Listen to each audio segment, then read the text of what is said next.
International. Now, Presidents Putin and Trump have held their first phone conversation since the US leader's inauguration. And we can get the details now from Emily Sue, who joins us, who's been following events for us. Emily, we do know then that the conversation has ended and they did bring up the issue of Syria and also ISIL.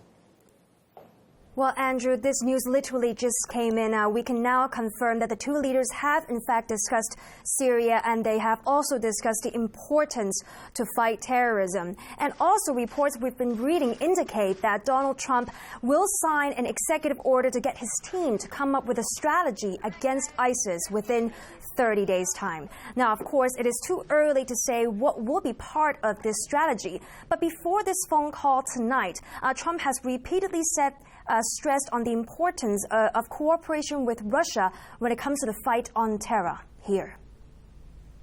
We have a great relationship with Russia and other countries, and if we go after ISIS together, which has to be stopped, that's an evil that has to be stopped, I will consider that a good thing, not a bad thing. Now, let's not forget that just a few days ago, Trump has also suggested setting up safe zones to help the people in Syria. Here. I'll absolutely do safe zones in Syria for the people.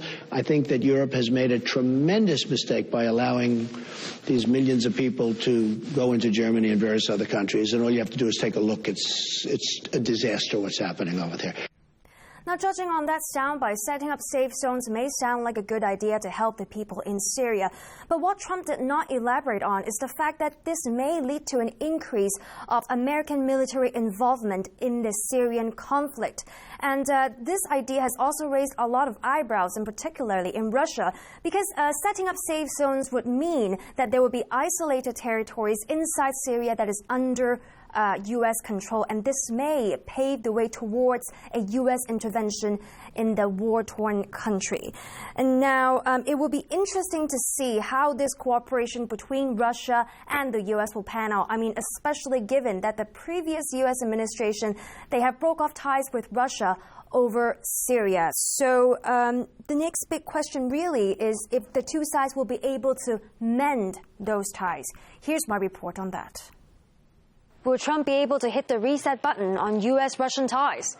There's certainly potential for it, with Donald Trump's updates on relations between Moscow and Washington. Firstly, Trump has made it clear that the U.S. should no longer impose its way of life on other countries. We will seek friendship and goodwill with the nations of the world. We do not seek to impose our way of life on anyone. That's quite a U-turn from Obama's stance on American exceptionalism. And Putin has always been an advocate of equal cooperation between all states.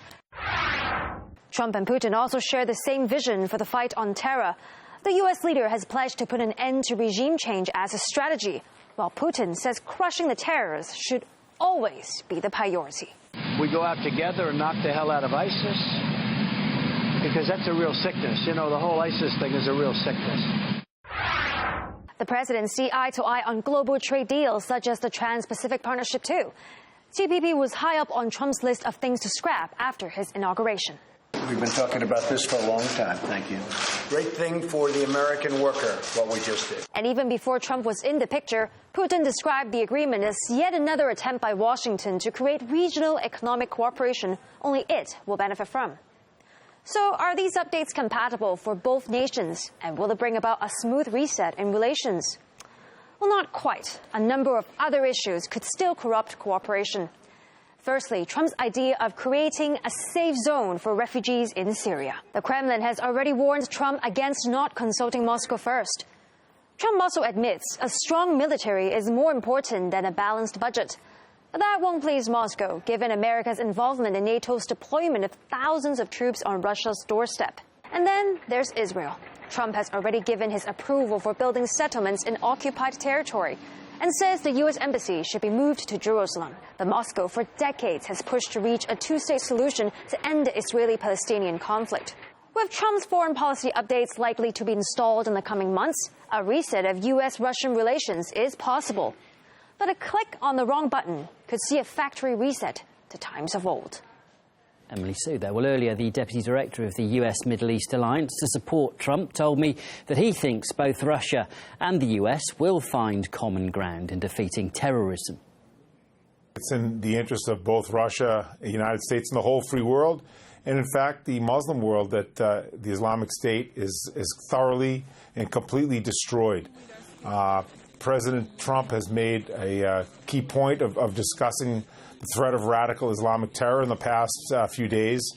And in fact, we just imposed a ban on immigrants or any visitors from certain countries where terrorism is predominant.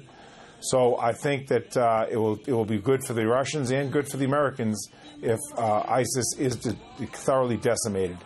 So that is one point, common point that they can agree on, I'm sure.